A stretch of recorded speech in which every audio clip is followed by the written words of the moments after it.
सकल तुम याद करो, साथ कल तुम याद करो, साथ सकल तुम याद करो।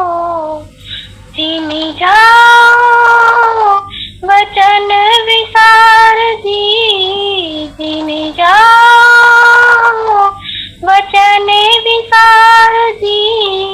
धनी मिले अपन को माया में, धनी मिले अपन को माया में।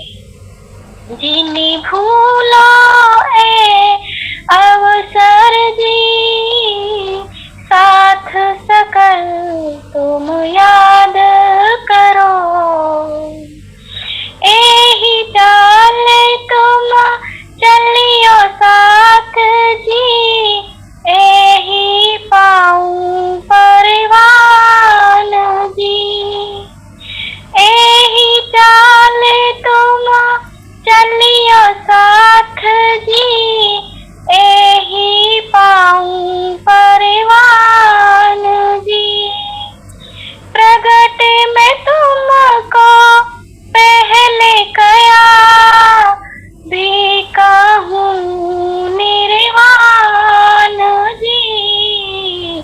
साथ सकल तुम याद करो, साथ सकल तुम याद करो। जीनी जाओ वचन विसार जी, जीनी जाओ वचन विसार जी। धनी मिले अपन को माया में, धनी मिले अपन को माया में। जिन्हें भूलो ए अवसर जी, साथ सकल तुम याद करो। जब लग तुम रहो माया में, जिनखिन छोड़ो रास जी। जब लग तुम रहो माया में, जिनखिन छोड़ो रास जी। पाचित पाख लीजो धाम के जो, होए धनी को प्रकाश जी। साथ सकल तुम याद करो, साथ सकल तुम याद करो। जीनी जाओ वचन विसार जी, जीनी जाओ वचन विसार जी। धनी मिले अपन को माया में, धनी मिले अपन को माया में। जिन्हें भूलो ए अवसर जी, साथ सकल तुम याद करो। कहे इंद्रावती वचन पीऊ के, जिन देखाया धाम वतन जी। कहे इंद्रावती वचन पीऊ के, जिन देखाया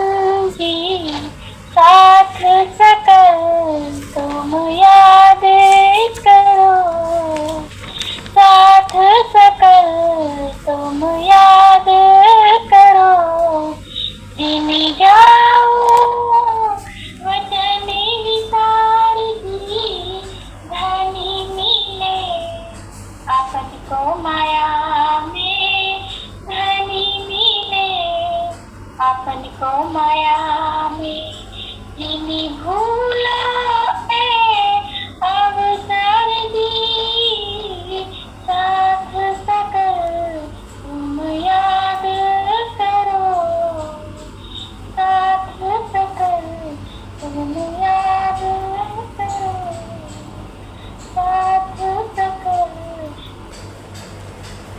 वंदना लेते हैं सुंदर साथ जी। प्रथम लागू तो चरण को,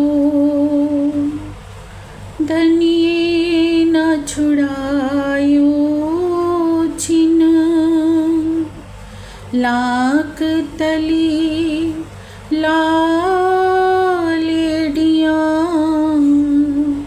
मेरे जीव के यही जीवन, इन पाँव तले पड़ी रहूं, धनी नजर खोलो बातून, पलना वालों निरखो नेत्रे मेरे जीव के यही जीवन।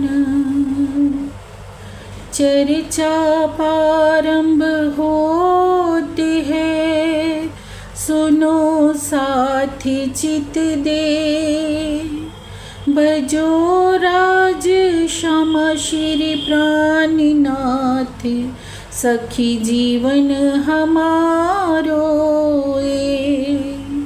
श्री महामती कहे सुनो साथ जी, भैया चर्चा का बखत, अब तुम सुनियो चित दे, लाल आगे आए बैठे न तखत, लाल आगे आए बैठे न तखत।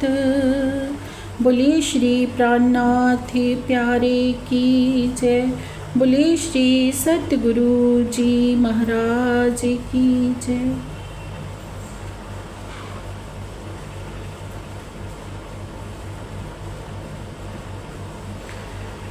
प्रेम प्रणाम जी सुंदर साथ जी। श्री महामत कहिए मोमिनो, ए मंदसौर की बीतक, आगे औरंगाबाद की बात बड़ी बुज़ुर्ग, बात बड़ी बुज़ुर्ग, राणा के मुल्क से प्राण प्रीतम अक्षरातीत श्री लालदास जी के धाम हृदय में विराजमान होकर औरंगाबाद की बीतक का वर्णन करवा रहे हैं सुंदर साथ जी। बीतक जो प्रति वर्ष होती है सुंदर साथ जी, हमारे जितने भी धर्म स्थल हैं सभी पर प्रति वर्ष बीतक चर्चा का प्रभाव चलता है। बीतक क्यों लिखवाई गई? हम सब सुंदर साथ को प्रेरणा देने के लिए कि कैसे हम अपना ईमान दृढ़ करें, कैसे हम ईमान को दृढ़ करके रहनी में आए सुंदर साथ जी। अब देखिए, बीतक का हर एक प्रसंग हमारे लिए सिखापन है, जिसे सुनने से आत्मसात करने में हमारे हृदय में ईमान दृढ़ होता है अपने प्रीतम अक्षरातीत के लिए कि वे ही हमारे सर्वस्व हैं। कैसे हमें अपना तन मन धन सब कुछ धनी के चरणों में निशावर करना है, कैसे रहनी को आत्मसात करना है। ईमान जब हमारा दृढ़ होएगा सुंदर साथ जी, तभी तो हम रहनी में आएंगे। जब तक हमारा शशि दीदी माइक ऑफ करने वाला है, आपका माइक ऑफ कीजिए।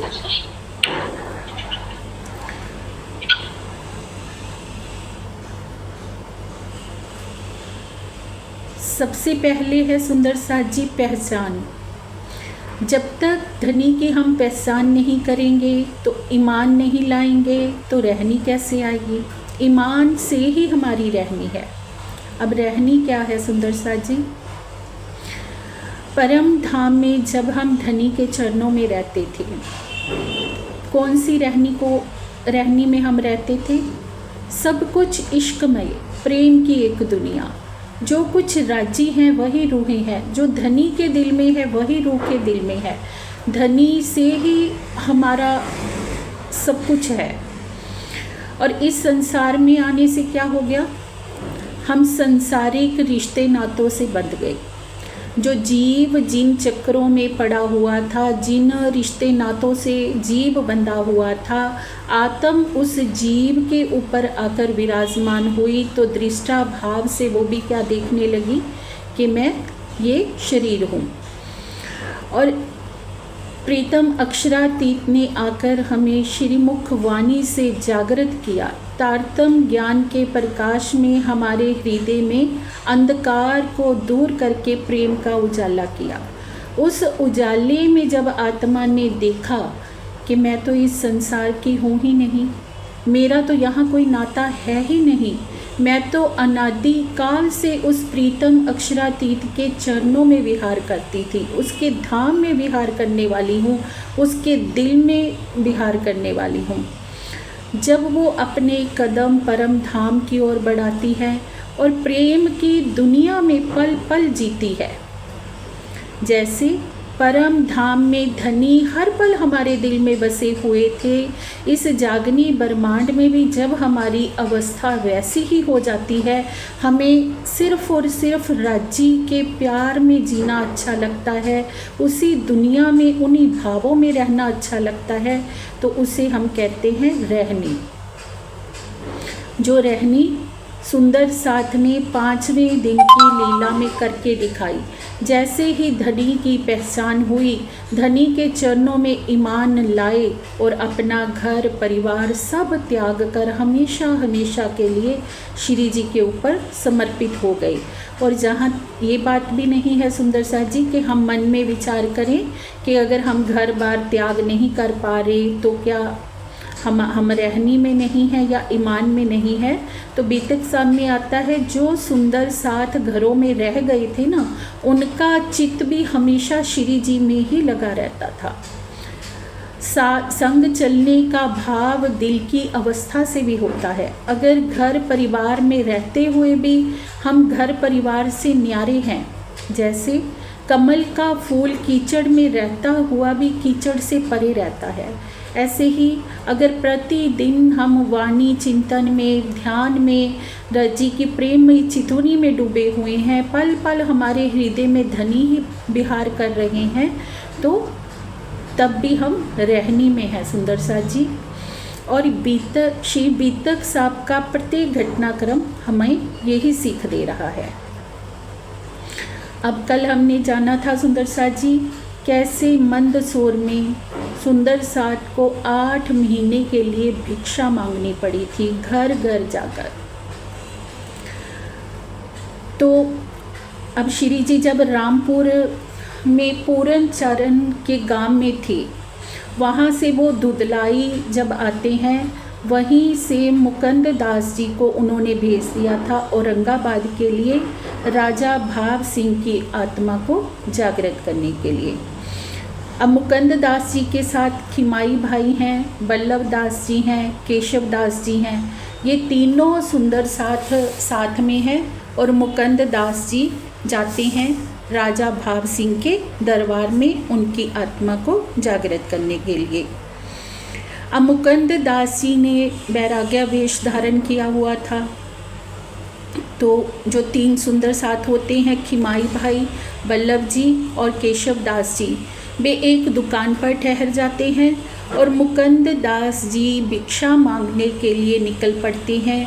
भिक्षा मांग कर लाते हैं और एक रेशम की थैली लेते हैं, जो भिक्षा से मिला होता है सामान, उसे प्रसाद रूप में रखकर साथ में कुछ प्रश्न रखकर राजा भाव सिंह के यहाँ जाते हैं उनको देने के लिए। तो राजा भाव सिंह के जो राजगुरु थे वे थे रामदास महंत। अब जो रामदास महंत होते हैं वे सोचते हैं कि अगर मुकुंद दास जी की भेंट राजा से हो गई, राजा भाव सिंह से हो गई, तो सोचते हैं कि मेरा तो राजगुरु पद ना चला जाए। अगर राजा भाव सिंह ने इनकी बात सुन ली और इनके साथ मिल गए या इनकी शरण में आ गए तो मेरी मान प्रतिष्ठा कहीं चली ना जाए। क्योंकि ये संसार क्या है सुंदर साथ जी, ये द्वैत की भूमि है। यहाँ पर हर प्राणी स्वार्थी है। जब तक उसके हृदय में सत्य के ज्ञान का प्रकाश नहीं होता, हर प्राणी स्वार्थ से जुड़ा हुआ है। यहाँ तक कि इंसान तो क्या, हम पशु पक्षी जानवरों को भी देखें तो उनमें भी कहीं ना कहीं स्वार्थ है। वो भी अपना चाहते हैं कि सब और हमारा ही वर्चस्व रहे। एक शेर को हम देखते हैं जंगल का राजा कहलाता है, तो वो भी सोचता है कि मेरे मुकाबले में कोई दूसरा शेर ना आए। एक हाथी होता है गजराज, तो वो भी सोचता है कि जंगल में मेरा ही साम्राज्य रहे, कोई और हाथी ना आए। उसी प्रकार से जो किसी ऊंचे पद पर राजा के, अब राजा का ये राजगुरु है, तो क्या सोच रहा है कि अगर राजा का ईमान इन पर आ गया तो कहीं मेरा राजगुरु का पद ना चला जाए। तो उसका ये अहम टकरा रहा है सुंदर साथ जी। तो क्या करता है वो कि जैसे ही मुकुंद दास जी को मिलता है तो मुकुंद एक मोटा डंडा लेता है और मुकुंद दास जी को पीटते पीटते जो औरंगाबाद का नाला है उसके परे ले जाता है और पीटते पीटते कहता है कि दोबारा इधर आने की कोशिश मत करना, नहीं तो मैं तुम्हें जिंदा नहीं छोड़ूंगा। अब ये घटना क्यों हुई सुंदर साथ जी? क्योंकि मुकुंद दास जी को भी कहीं ना कहीं धनी ने ये सिखापन देना था। हमने कल की चर्चा में सुना था सुंदर साथ जी कि कैसे मुकुंद दास जी उन 12 मोमिनों की हंसी उड़ाया करते थे जिनको औरंगजेब के दरबार में जातनाएं दी गई। तो धनी ने थोड़ा सा तो वो रसास्वादन इनको भी करवाना था मार का, क्योंकि किसी पर अगर हम हंसते हैं सुंदर साथ जी, हमेशा इस बात का ध्यान रखना चाहिए कि धनी सबके हैं। प्रत्येक ब्रह्म अंगना के धाम हृदय में प्रीतम की बैठक है। अगर हम किसी की हंसी उड़ा रहे हैं, हम अपने को विद्वान कहते हैं, तो हम विद्वान नहीं हैं, हम सबसे बड़े अज्ञानी हैं। क्योंकि जो ज्ञानी होता है तो ज्ञानी पुरुष तो सबको समतम भाव से देखता है। वो सबके अंदर एक चेतना को देखता है। वो जानता है कि प्रीतम जितने मेरे हैं उतने ही बाकी अन्य ब्रह्मात्माओं के भी हैं। वो तो कुल सृष्टि के लिए आए हैं, कुल सृष्टि का वो साहिब होकर आया है। तो सुंदर साथ जी, अब मुकुंद दास जी सोचते हैं, अपने मन में विचार करते हैं कि 12 सुंदर साथ को मैं हीन भावना से देखा करता था। अब उनको पश्चाताप हो रहा है अपनी गलती का कि उन्होंने तो फिर भी औरंगजेब के दरबार में रहकर अपनी जश पताका सब ओर फैला दी। वो तो औरंगजेब के दरबार में रहे और वहाँ पर काजियों से संघर्ष करके अपनी बात उनके आगे रख कर भी आए। और मैं अगर मार खा के बिना कुछ किए श्री जी के पास चला जाऊंगा तो मेरी बहुत हंसी होगी कि मुझे कुछ ना कुछ तो अवश्य ही करके जाना है। तो मन में विचार करते हैं, तो उनके मन में विचार आता है कि जो राजा भाव सिंह है वो देवी माँ का बहुत बड़ा भगत है और राजमहल से थोड़ी दूरी पर ही देवी का मंदिर होता है, जहाँ पर प्रतिदिन राजा भाव सिंह दर्शन करने के लिए आते हैं। तो मुकुंद दास जी फिर से भिक्षा कुछ मांग कर लाते हैं और फिर से प्रसाद तैयार करते हैं और 23 प्रश्न वेदांत के और भागवत के लिखकर उसमें डाल देते हैं। और जो मंदिर की परिक्रमा होती है वहाँ पर छिपकर बैठ जाते हैं। राजा भाव सिंह जैसे ही आते हैं उनको वो प्रसाद दे देते हैं कि ये मेरी तरफ से आपको आशीर्वाद है। तो राजा भाव सिंह जी बहुत खुश होते हैं कि सुबह सुबह ही मुझे प्रसाद मिल गया। अब जैसे ही जाते हैं अपने राजमहल में, देखते हैं उन प्रश्नों को देखते हैं, तो मुकुंद दास जी को बुलवावा भेजते हैं। और जो महंत रामदास होते हैं वो भी वहीं पर होते हैं, जिन्होंने मुकुंद दास जी को डंडे से पीटा होता है। अब उन प्रश्नों को पढ़कर राजा भाव सिंह बहुत ही प्रभावित होते हैं और अपने महल के जो रहने वाले होते हैं उनसे आग्रह करते हैं कि इनकी अच्छे से आवभक्त कीजिए, उनकी अच्छे से सेवा कीजिए। तो जो राजगुरु होते हैं महंत रामदास जी, वे राजा से कहते हैं कि इनको मैं अपने घर ले जाकर इनकी सेवा करना चाहता हूँ। तो मुकुंद दास जी क्या कहते हैं कि किसी भी कीमत पर मैं इनके साथ नहीं जाऊँगा। वो राजा को बताते हैं कि ये तो मेरी पहले ही बहुत अच्छे से सेवा कर चुके हैं, और अपनी पीठ पर पड़े हुए निशान राजा को दिखाते हैं। राजा जब पीठ पर पड़े निशानों को देखते हैं कि इतनी निर्दय पूर्वक इन्होंने व्यवहार किया है उस व्यक्ति के साथ जो मेरे से मिलने आ रहा था, तो कैसा ये विद्वान है, तो बहुत ही गुस्सा होते हैं अपने राजगुरु पर और उनको अपने राज्य से बाहर निकाल देते हैं। उसके बाद जो उनके दरबार के पंडित लोग होते हैं उनको बुलाया जाता है, उनके आगे सारे प्रश्नों को रखा जाता है।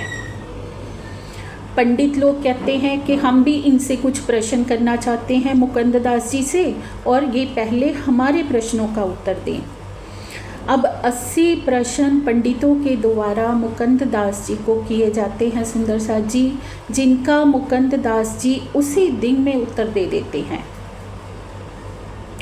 और मुकुंद दास जी के द्वारा जो 23 प्रश्न रखे गए थे वेदांत के और भागवत के, उसके लिए वो पंडितों को 15 दिन का समय देते हैं कि 15 दिनों में आप इनका समाधान कर दीजिए।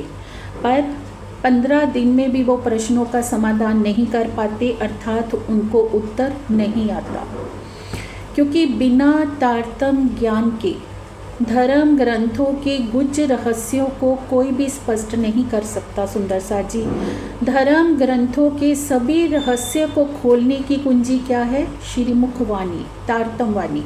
तारतम वाणी से ही हम जान सकते हैं कि हद से परे बेहद कौन सा है और बेहद उससे भी परे परम धाम कौन सा है, हम कौन हैं, कहाँ से आए हैं, इस संसार को छोड़ने के पश्चात हमें कहाँ जाना है। इन सब प्रश्नों का समाधान श्रीमुख वाणी से ही मिलता है, और सभी धर्म ग्रंथों के अनसुलझे रहस्य भी तारतम वाणी से ही सुलझाए जा सकते हैं। अब पंडित लोग घबरा जाते हैं जब प्रश्नों का आंसर नहीं आता, तो मुकुंद दास जी के पास जाते हैं और कहते हैं कि हम आपको लिखकर देने के लिए तैयार हैं कि हम आपसे हार गए हैं, लेकिन फिर कहते हैं कि अगर आपने ये राजा से बात कह दी तो वो हमें नौकरी से निकाल देंगे, तो हमारे परिवार भूखे मर जाएंगे। क्या आपको आपके श्री जी यही सिखाते हैं? तो मुकुंद दास जी जैसे सुनते हैं तो भाव सिंह राजा से कहते हैं कि इनका इसमें कोई भी दोष नहीं है पंडितों का, कि इनको प्रश्नों का उत्तर नहीं आया, कि बिना श्रीमुख वाणी के, बिना तारतम वाणी के इन रहस्यों को कोई भी नहीं जान सकता, इन प्रश्नों का समाधान कोई भी नहीं कर सकता, इसलिए इसमें इन पंडितों का कोई भी दोष नहीं है, आप इनके ऊपर दया की दृष्टि कीजिए। तो राजा भाव सिंह कहते हैं कि आज से इनको आधी दक्षिणा दी जाएगी। पहले पूरी दी जाती थी, पर इन्होंने प्रश्नों का समाधान ये लोग नहीं कर पाए हैं, तो इनको आधी दक्षिणा दी जाएगी। तो पंडित लोग सोचते हैं कि चलो पूरी नहीं मिल रही तो आधी तो मिल रही है। अब इधर राजा भाव सिंह जी मुकुंद दास जी को कहते हैं कि आप आदर पूर्वक श्री जी को यहाँ पर ले आइए, और श्री जी को लाने के लिए वो हाथी का भी अरेंज करते हैं कि हाथी की सवारी करवा कर ही श्री जी को ले आइए, और रास्ते में ठहरने के लिए बूंदी गांव में एक हवेली भी दे देते हैं। और मुकुंद दास जी के साथ श्री जी साहिब जी और सब सुंदर साथ औरंगाबाद के लिए प्रस्थान करते हैं सुंदर साथ जी। और राजा भाव सिंह आगे आकर श्री जी की बहुत ही आवभगत करते हैं और बहुत ही आनंद पूर्वक अपने महल में ले जाते हैं। वो इतने खुश हैं कि जैसे लग रहा है उनको कि मुझे अखंड की दौलत मिल गई है। आज स्वयं परमात्मा मेरे घर चलकर आए हैं और श्री जी के चरणों में अपना शीश रख देते हैं। और एक बार क्या होता है कि सब सुंदर साथ रास की वाणी का गायन कर रहे होते हैं, जिसे सुनकर राजा भाव सिंह इतने मदहोश हो जाते हैं कि मस्ती में नाचने लगते हैं, भाव विभोर होकर मस्ती में नाचने लगते हैं। तो क्या होता है सुंदर साथ जी, एक दिन श्री जी कुरान पक्ष की चर्चा कर रहे होते हैं। राजा भाव सिंह उस चर्चा को सुनते हैं और श्री जी से कहते हैं कि श्री जी, अगर कुरान पक्ष में हमारा ज्ञान है तो आप मुझे आज्ञा दीजिए कि औरंगजेब से लड़ने के लिए मेरी तलवार तैयार है, पर उससे पहले आपको जो मेरे दरबार के 4 मुसलमान अधिकारी हैं उनके प्रश्नों का उत्तर देना होगा, अर्थात उन्हें आपको संतुष्ट करना होगा। अगर वे स्वीकार कर लेते हैं कि आप आखिरुल इमाम मेहदी हैं तो मैं आपके आदेश पर औरंगजेब बादशाह से लड़ने के लिए तैयार हूँ। अब श्री जी के पास एक एक करके सब आते हैं, जो 4 मुस्लिम अधिकारी होते हैं सुंदर साथ जी। सबसे पहले आते हैं अब्बल खां। अब्बल खां ये वही हैं जो श्री जी को उदयपुर में पहले ही मिल चुके होते हैं, जिन्होंने नूर मोहम्मद से श्री जी की पहचान मांगी थी और श्री जी की पहचान पाते ही वो कोड़े से अपने आप को दंडित करने लगे थे। अब उनको तो श्री जी की पहले ही पहचान हो चुकी थी। अब जो दूसरे अधिकारी हैं वो है महीन खान। महीन खां को भी श्री जी की पहचान हो जाती है सुंदर साथ जी। अब तीसरे हैं जहान मोहम्मद। अब जो जहान मोहम्मद हैं वो कुरान के बहुत बड़े विद्वान हैं, कुरान उनको कंठस्थ है तो परम धाम की आत्मा, लेकिन कहीं ना कहीं ये बात का अहम उनके दिल में है कि मैं कुरान का इतना बड़ा विद्वान हूँ और मैं कुरान के विषय में ये मुझे कैसे समझा सकते हैं। कहीं ना कहीं उसका अहम टकराता है, क्योंकि अध्यात्म के रास्ते में सुंदर साथ जी सबसे बड़ी बाधा क्या है? हमारा अहम। हमारा अहम ही सबसे बड़ा बाधक है। यदि हम सोचते हैं कि हम इतने बड़े विद्वान हैं, हम तो वाणी के ज्ञाता हैं, हम अमुक पद पर हैं, हम इतने बड़े अधिकारी हैं, कोई भी अहम को, अपने इस शरीर के अहम को अगर हमने पकड़ा हुआ है तो हमारे रास्ते में वो सबसे बड़ी बाधा है सुंदर साथ जी। एक बार क्या होता है, महात्मा बुद्ध किसी नगर में जाते हैं। उस नगर का एक बहुत बड़ा सेठ होता है। महात्मा बुद्ध से कहता है कि आप मुझे तत्व ज्ञान प्रदान कीजिए। अपने घर ले जाते हैं वो सेठ महात्मा बुद्ध जी को। अब घर ले जाकर जैसे ही खीर लेकर आते हैं बुद्ध जी के लिए, बुद्ध जी के हाथों में जो बर्तन होता है उसमें वो गोबर भरकर ले जाते हैं। जैसे ही उसमें कमंडल में वो गोबर को देखते हैं तो कहते हैं सेठ कि महात्मा जी, मैं इसमें खीर कैसे डाल सकता हूँ, इसमें तो पहले से गोबर भरा हुआ है। तो महात्मा बुद्ध कहते हैं कि तुम्हारे अंदर भी जो जन्म जन्मांतर की वासनाओं रूपी गोबर भरा हुआ है, जो काम क्रोध लोभ लालच मोह अहंकार रूपी गोबर भरा हुआ है, जब तक वो नहीं हटेगा तब तक मैं तुम्हें तत्व ज्ञान कैसे दे सकता हूँ। यही अवस्था हो रही है सुंदर साथ जी। यही अवस्था कहीं ना कहीं जब प्रत्येक प्राणी की है। जब तक हमारे हृदय में विषय वासनाएं घर करके रखी हुई हैं, तब तक हमें परम धाम की अनुभूति कैसे हो सकती है। तभी तो हमारे परमहंसों के द्वारा हमें चितौनी की राह बताई जाती है सुंदर साथ जी, कि चितवनी जब हम करेंगे, चितवनी में जैसे जैसे हम डूबेंगे, हमारे हृदय में क्या होगा?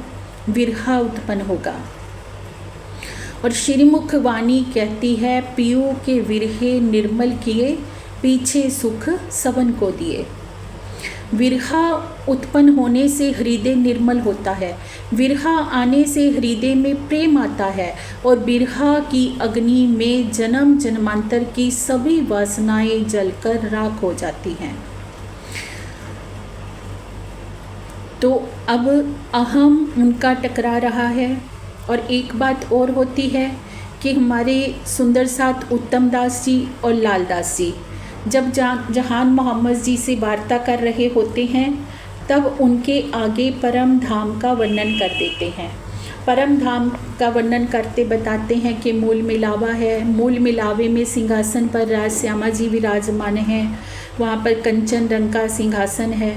जैसे ही वो सुनता है खुदा की सूरत का वर्णन, तो बहुत ही क्रोधित हो उठता है और कहता है कि तुम सब लोग काफिर हो। क्योंकि कुरान के अनुसार वो कहता है कि कुरान में तो लिखा है अल्लाह ताला की सूरत का वर्णन अल्लाह ताला के सिवाय कोई और कर ही नहीं सकता। तो काफिर कहता हुआ सुंदर साथ को वहाँ से चला जाता है। अब देखिए, परम धाम की ब्रह्म आत्मा है, लेकिन अहंकार टकरा रहा है कि मैं कुरान का विद्वान हूँ, कुरान से मुझे कोई और कैसे समझा सकता है। तो उत्तम दास जी पूछते हैं श्री जी से कि श्री जी हम उनको मनाकर लेकर आएं। तो श्री जी कहते हैं नहीं, आपको जाने की आवश्यकता नहीं पड़ेगी, क्योंकि उन्होंने मेरे से 2 महीने तक चर्चा सुनी है, और जिसने श्री जी कहते 2 महीने तक मेरी चर्चा सुनी है वो मेरे से अलग रह ही नहीं सकता। क्योंकि परम धाम की आत्मा की क्या पहचान है सुंदर सा जी? भले ही एक बार उनके जीव का अहम टकरा रहा है, लेकिन अंतर आत्मा कहीं ना कहीं झंझोड़ती रहेगी। श्री जी के चरणों से दूर जहान मोहम्मद को चैन नहीं मिल रहा है। अब दूसरे ही दिन भागा भागा श्री जी के चरणों में आ जाता है और श्री जी से कहता है कि आप मुझे बताते क्यों नहीं हैं? क़यामत के 7 जो निशान हैं उनमें लिखा हुआ है कि कब्रों से मुर्दे उठेंगे, तो कब्रों से मुर्दे कैसे उठेंगे? आप मुझे कृपा करके इस तथ्य को समझा दीजिए।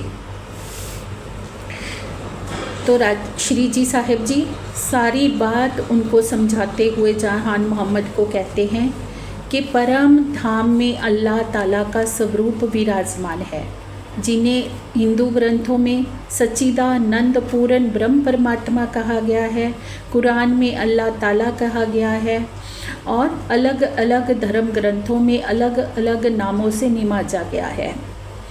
अब वो परमात्मा अपने दिल में इच्छा करते हैं कि मेरा जो सत अंग है और मेरा जो आनंद अंग है उनको मैं अपनी पूर्ण पहचान करवाऊं।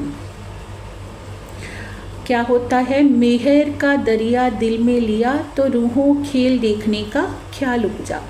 अब जैसे ही राजी अपने दिल में लेते हैं कि मैं सत अंग को आनंद की पहचान करवाऊं और आनंद अंग को सत की पहचान करवाऊं, और जैसे ही खेल दिखाने की इच्छा परमात्मा के दिल में आती है तो वो इच्छा रूपी बीज अक्षर ब्रह्म के मन में भी उत्पन्न हो जाता है और श्यामा जी के मन में, आनंद अंग के मन में भी उत्पन्न हो जाता है। अब आनंद अंग सत की लीला को देखना चाहता है, अर्थात परम धाम की सखियों ने इच्छा की कि हम इस झूठे माया के संसार को देखें, दुख के खेल को देखें, और अक्षर ब्रह्म ने इच्छा की कि हम रंग महल में सखियों की लीला को देखें कि परमात्मा अपनी आत्माओं के साथ कैसी लीला करते हैं, क्या वो प्रेम है, क्या वो आनंद है, उस आनंद को मैं देखूं, जिसे कहा है खेल का कारण। और राजी ने अपने दिल में इच्छा ली तो वो हुआ महाकारण। तो इस प्रकार से ये ब्रह्मांड बना। अब जहान मोहम्मद को समझा रही हैं सारी वार्ता श्री जी कि सबसे पहले हम रास में आए, ब्रज में आए। ब्रज के बाद हम रास में आए। अब रास के बाद तीसरा जो ब्रह्मांड हुआ, तीसरे ब्रह्मांड में उन्होंने अक्षर ब्रह्म की आत्मा को भेजा अरब में, कुरान की साक्षी देकर।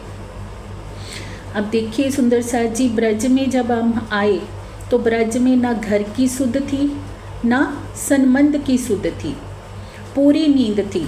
रास में जब हम गए, सनमंद का तो पता था पर घर का नहीं पता था। आधी नींद आधी जागृति। अब इस जागनी ब्रह्मांड में आए हैं तो पूरा जागृति का ये ब्रह्मांड है। धनी ने सब तरह से हमें बता दिया। सभी धर्म ग्रंथों में साक्षियाँ देकर क्यों लिखवाई गई बातें कि मेरी आत्माओं को पूरी तरह से ईमान आ जाए कि ब्रज में भी हम ही आए थे। ब्रज लीला हमारी ही लीला है, रास लीला हमारी ही लीला है। आज हम दुनिया देखते हैं सुंदर साथ जी, ब्रज की लीलाओं में, रास की लीलाओं में कितनी मदहोश हो रही है, पर ये लीला हमारी ही लीला है। हमने ही, परम धाम की आत्माओं ने ही ब्रज को और रास को खेला है। तो ये सारी बातों का उनको बोध करवाते हैं कि तुम आत्माओं को साक्षी देने के लिए ही धर्म ग्रंथों में साक्षियाँ लिखी गई हैं और कुरान में भी हमारी ही साक्षियाँ हैं। तो अब उनको जहान मोहम्मद को श्री जी बता रहे हैं कि जहान मोहम्मद, जो कुरान में कहा गया है कि कब्रों से मुर्दे उठेंगे, उसका बातूनी भाव क्या है। अब देखिए, अरब की जो धरती है सुंदर साथ जी, वहाँ पर बालू ही बालू होती है, मिट्टी ही मिट्टी है, वहाँ पर लकड़ी की कमी है। इसीलिए वहाँ पर कोई भी प्राणी अगर तन छोड़ता है तो उसको धरती में दफन किया जाता है। लेकिन भारतवर्ष में क्या हो रहा है कि इधर लकड़ी बहुत होती है, तो इसलिए दफन करने के लिए भूमि नष्ट नहीं की जाती और शव को जलाया जाता है। पर अब कब्रों से मुर्दा उठने का भाव क्या है सुंदर साथ जी। कब्र किसे कहा है? कब्र हमारा ये शरीर है जो मुर्दा है। ये शरीर किससे जीवित है? इसके अंदर जब तक जीव है, चेतना है, तभी तक ये जीवित है ना। जीव निकल गया तो क्या हो जाएगा? ये मुर्दा हो जाएगा। तो श्री जी बताते हैं कि ये शरीर मुर्दा है और जीव को जब ब्रह्मवाणी का श्रवण मिलेगा, जब वो ब्रह्मवाणी की शरण में आएगा और परमात्मा के साथ जुड़ जाएगा, उसे ये पता चल जाएगा मैं कौन हूँ, कहाँ से आया हूँ और मेरा प्रीतम कौन है, किससे मेरा नाता है। जब वो ब्रह्मवाणी का ज्ञान प्राप्त कर लेगा तो क्या हो जाएगा? इस शरीर से परे हो जाएगा। अब शरीर में हम कब तक बंधे हैं सुंदर साथ जी? जब हम सोचें, अपनी पिछली बैकग्राउंड में अगर हम जाएं, जब तक हमें राजी के चरण कमल नहीं मिले थे, जब हमें नहीं पता था कि हम कौन हैं, हमारा किससे नाता है, तब तक हम कहाँ उलझे हुए थे? इसी तन के प्रपंचों में उलझे हुए थे ना सुंदर साथ जी। इसी तन को ही सब कुछ मान रहे थे, तन के रिश्तों को ही सब मान रहे थे।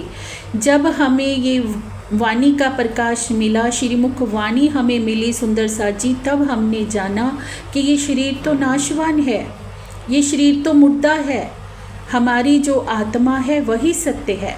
तो जीव दृढ़ता पूर्वक जब सत्य के रास्ते पर लग गया तो जीव शरीर से परे हो गया। इसे ही कब्रों से मुर्दों का उठना कहा हुआ है। ये मुर्दा जो शरीर है, उसके अंदर की जो चेतना है वो धनी के चरणों में लग गई, और अर्थात यही कब्रों से मुर्दों का उठना है।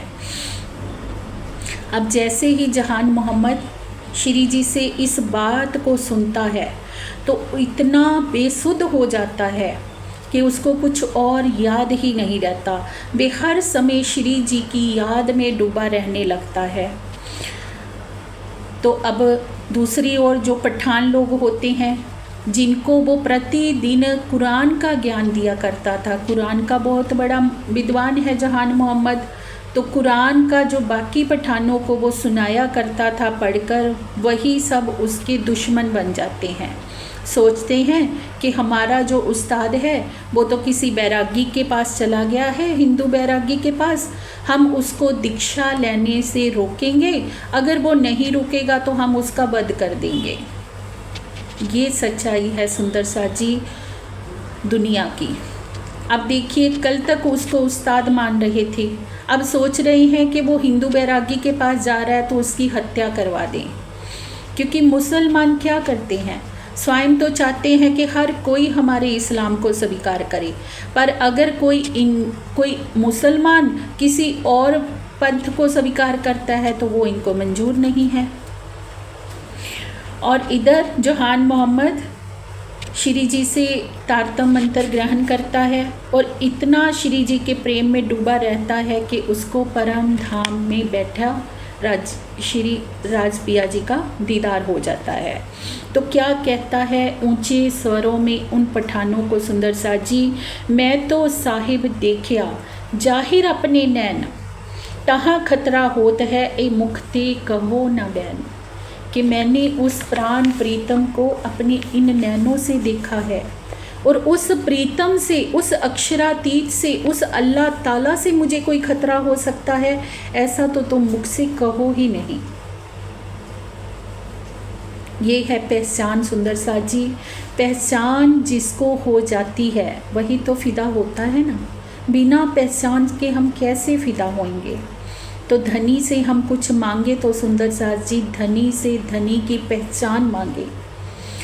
हमारी अंतर आत्मा न जाने अब तक कितने तनों को पकड़ चुकी है, कितने तनों में ये भटकती रही है।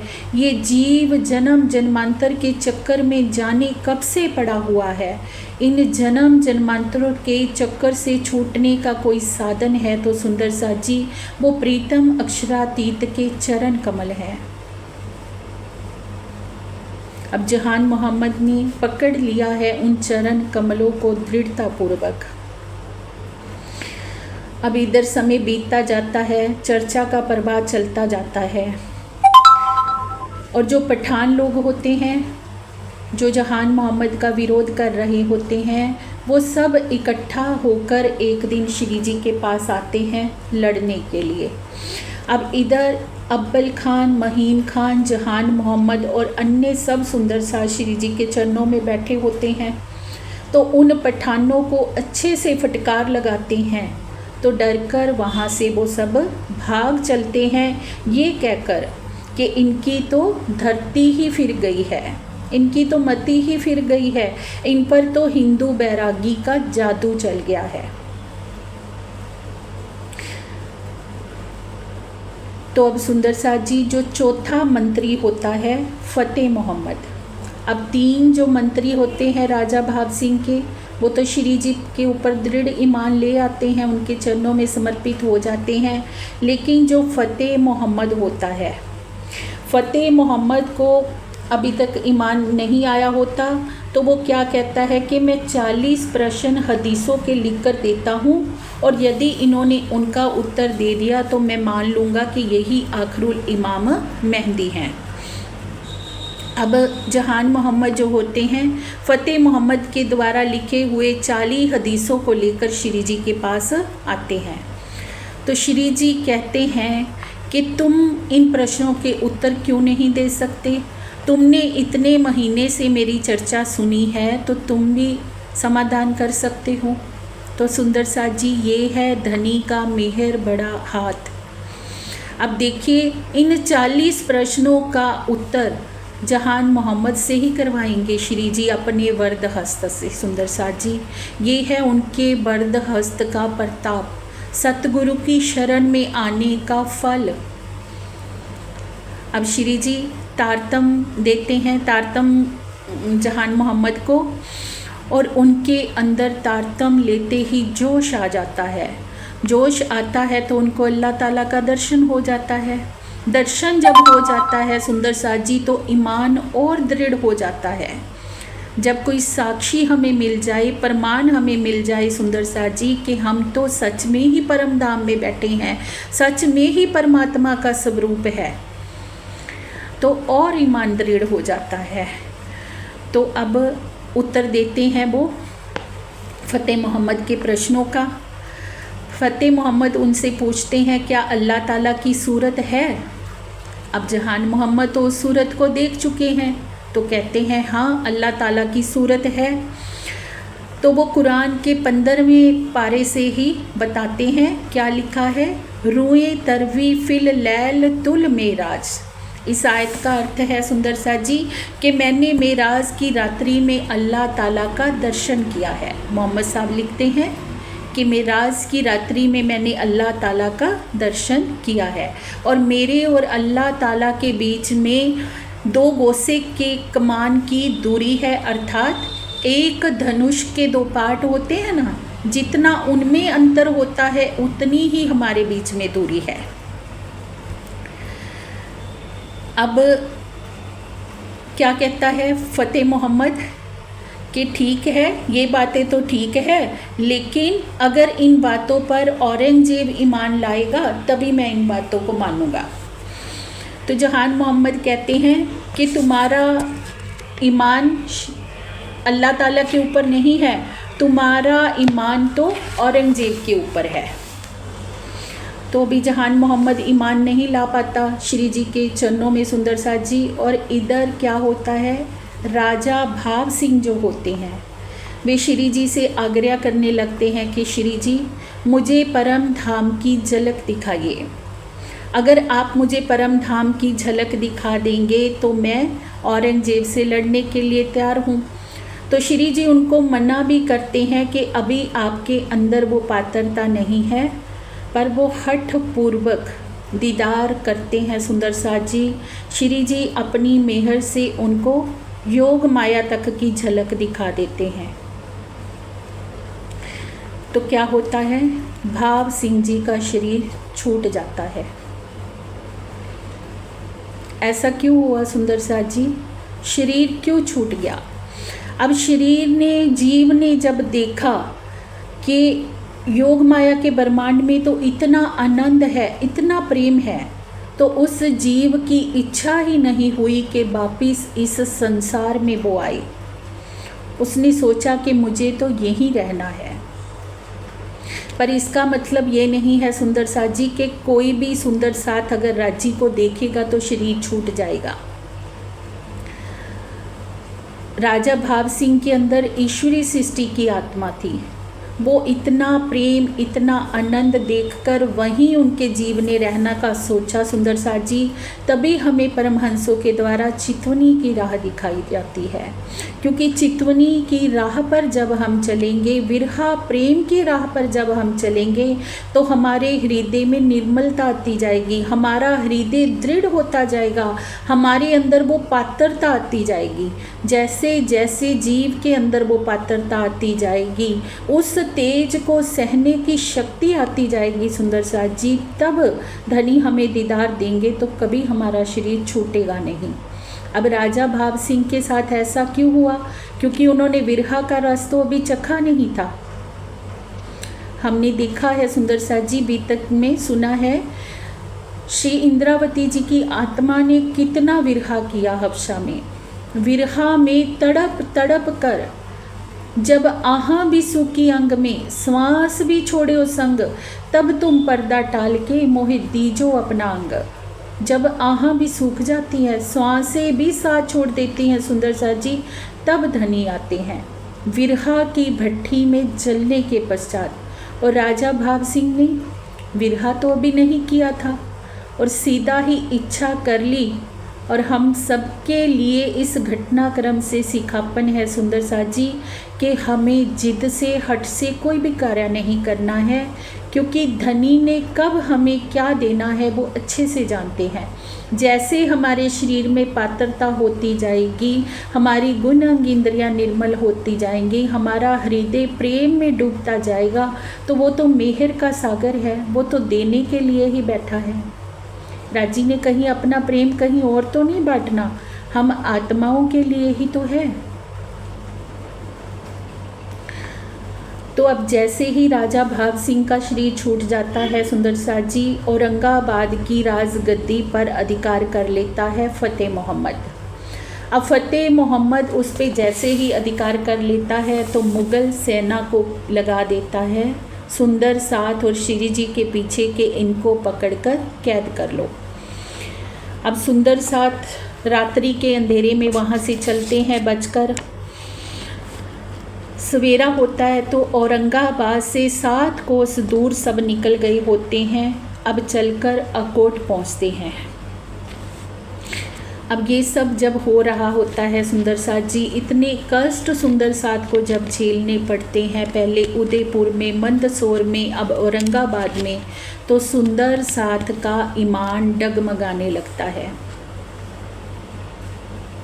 क्या सोचने लगते हैं कुछ सुंदर साथ कि हम में या तो हम में परम धाम की आत्मा नहीं है या श्री जी के अंदर राज्य का आवेश नहीं है, क्योंकि अगर ऐसा होता तो औरंगजेब की आत्मा जागृत हो गई होती।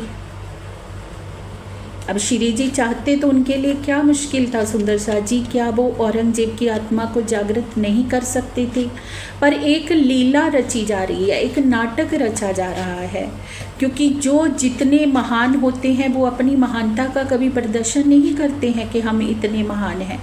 श्री जी ने कहीं पर भी अपनी शक्ति का प्रदर्शन नहीं किया। वो चाहते तो कुछ भी कर सकते थे, पर ये एक नाटक रचा गया है, एक खेल रचा गया है। जैसे एक पिक्चर होती है, पिक्चर में देखते हैं हम कैसी कैसी परिस्थितियाँ आती हैं, कभी दुख आते हैं, कभी सुख आते हैं, और एंड जो होता है बहुत ही सुखदायी होता है। ऐसे ही इस खेल को देखने के पश्चात जब हम परम धाम लौटेंगे तो अंत तो खेल का बहुत ही सुंदर होएगा। फिर से हम वही आनंद में, उन्हीं लीलाओं में विहार करेंगे।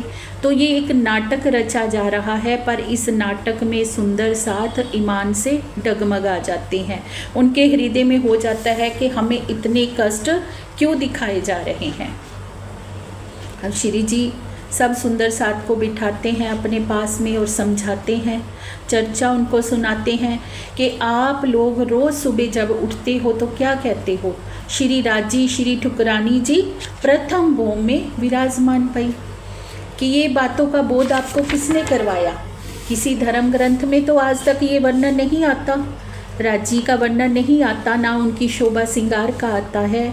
ये सब बातों का तुम्हें कहाँ से पता चला? श्यामा जी का क्या श्रृंगार है तुम्हें कहाँ से पता चला? मूल मिलावा कैसा है तुम्हें क्या कहाँ से पता चला? परम धाम में जमुना जी है, 100 सीढ़ी चढ़कर हम धाम दरवाजे तक पहुँचते हैं। इन बातों का बोध तुम्हें किसने करवाया? और ब्रज में तुम ही आए थे, रास में तुम ही आए थे, इन बातों का बोध तुम्हें किसने करवाया? ब्रज लीला से श्री जी बताते हैं कि जब ब्रज में तुम्हारे ऊपर कष्ट आया तो गोवर्धन के नीचे तुम सबको किसने बचाया? रास का आनंद तुम्हें किसने दिया? और इस जागनी ब्रह्मांड में भी सतगुरु धनी श्री देवचंद्र जी के तन से जब आड़िका लीला होती थी तो वो लीलाएं कौन करता था? जब सुंदर साथ श्री जी के इन प्रेम भरे वचनों को सुनते हैं सुंदर साथ जी, तो सबको अपनी भूल का प्रायश्चित होता है। सब श्री जी के चरणों में गिरकर क्षमा याचना करते हैं कि श्री जी हमसे बहुत बड़ी भूल हो गई, हमें क्षमा कर दीजिए। ऐसे ही सुंदर साथ जी हम सबके जीवन में भी होता है। जब जीवन में कोई ऊंची नीची परिस्थितियां आती हैं तो हम डगमगा जाते हैं, पर ये घटनाक्रम हमें सिखापन दे रहा है। खेल में आने से पहले राजी ने हमें क्या कहा था? सब परिस्थितियों का बता दिया था कि उस खेल में इतने दुख आएंगे, तुम्हें इतने कष्ट आएंगे, पर उन दुख कष्टों को सहते हुए भी अगर तुमने मेरे चरणों को पकड़े रखा तो तुम्हारा प्रेम विजयी होगा। तो सुंदर साथ जी पल पल ऐसा होता है कि हम अपने जीवन में आए हुए कष्टों से घबरा जाते हैं, और ऐसा भी हो जाता है कि कभी कभी सुंदर साथ के मन में ये भाव पैदा हो जाते हैं कि राजी तो है ही नहीं, अगर राजी है तो हमारी सुन क्यों नहीं रहे, हमें इतने कष्ट क्यों हो रहे हैं, कष्ट क्यों हमें होता है, दुख तुमको तो तब लगते हैं। मामती जी कहते जब हम दुख को लगते हैं, जब हम दुख को पकड़ते हैं सुंदर साथ जी, अगर पल पल हम परम धाम के प्रेम में विहार करेंगे, रहनी में रहेंगे, तो दुख होते हुए भी हमें नज़र नहीं आएगा। दुख इस तन का है। जब हम तन को चिपटते हैं, तन के रिश्ते नातों से चिपटते हैं सुंदर साथ जी, तब हमें दुख होता है। आत्म को क्या दुख है? आत्म तो पल पल सुख में विहार करने वाली है। अब उन सुंदर साथ को 5वें दिन की लीला में इन परीक्षाओं से गुजार कर हमारे लिए सिखापन का पथ तैयार किया जा रहा है सुंदर साथ जी, कि आने वाले समय में हमें कौन सी चाल चलनी है। धनी क्या कहते हैं कि ब्रज में तुमने जो किया तुम्हें क्षमा, रास में किया तुम्हें क्षमा, 5वें दिन की लीला में भी क्षमा, लेकिन 6ठे दिन की लीला में हमारे लिए कोई क्षमा नहीं है सुंदर साथ जी, क्योंकि 6ठे दिन की लीला में घर घर वाणी है, वो भी अर्थों सहित। श्रीमुख वाणी का अब तो चप्पे चप्पे का, जर्रे जर्रे का अर्थ करके हमें धनी ने समझा दिया है हर तरह से कि वाणी क्या कह रही है, कैसी चाल हमें चलनी है, कैसी रहनी में हमें आना है। वो सब पाकर भी अगर हम धनी की तरफ कदम नहीं बढ़ाते तो हमारे लिए क्षमा शब्द नहीं है सुंदर साथ जी। अगर अब भी हमने माया को पकड़ा हुआ है तो माया कहीं ना कहीं हमें निगल ही लेगी और हमें हमारे अखंड सुखों से दूर कर देगी। अखंड सुखों की लज्जत लेनी है तो हमें रहनी में रहना होगा सुंदर साथ जी, पल पल धनी के प्रेम में डूबे रहना होगा, उनकी लीलाओं में डूबे रहना होगा। हमारा चित्त जब जब पल पल धनी के प्रेम में विहार करेगा तो दुख आएंगे भी तो हमें लगेंगे नहीं सुंदर साथ जी। ये दुख का ब्रह्मांड है, इस ब्रह्मांड में दुख आएंगे, कष्ट आएंगे, लेकिन उन कष्टों को सहते हुए भी हम अगर धनी के प्रेम में डूबे हुए हैं तो वो आएंगे तो चले जाएंगे। मामती जी क्या कह रहे हैं? दुख में बैठी सुख लेवे मामती। बैठी कहाँ हूँ मैं? दुख के ब्रह्मांड में बैठी हूँ मामती जी कहते, पर दुख में बैठी हुई भी मैं सुख ले रही हूँ, क्योंकि चित्त कहाँ है? पल पल धनी के चरणों में। आत्मा कहाँ विहार कर रही है? प्रेम में विहार कर रही है, तो कोई कष्ट है ही नहीं सुंदर साथ जी। इसीलिए किसी भी परिस्थितियों से हमें विचलित नहीं होना है, ये हमें सिखापन है। इस घटनाक्रम से अगर हमारा भी मन कभी विचलित होए तो हम भी उन बातों को याद करें जो श्री जी बता रहे हैं कि किसने हमें बताया कि परम धाम में राजी विराजमान है, हमारी आत्मा विराजमान है, राजी हैं, परमात्मा हैं, तभी तो पता चला हमें। सारे धर्म ग्रंथों में साक्षियाँ किसने लिखवा दी? कैसे सारे धर्म ग्रंथ एक ही बात को बोल रहे हैं? परमात्मा है तभी तो बोल रहे हैं ना। कैसे हमें विश्वास है कि हम ब्रज में आए थे, रास में आए थे, रास लीला हमारी ही लीला है, क्योंकि हम आए थे सुंदर साथ जी, हमारी आत्मा गवाही देती है। तो ये बहुत ही प्यारा सिखापन है हमारे लिए सुंदर साथ जी कि जब भी हमारा मन कभी डगमगाए तो हम धनी के इन प्रेममयी वचनों को याद करें और अपनी आत्मा को धनी के प्रेम में पल पल विहार करते हुए उनके प्रेम में डूबे रहें। इसके साथ प्रेम प्रणाम जी।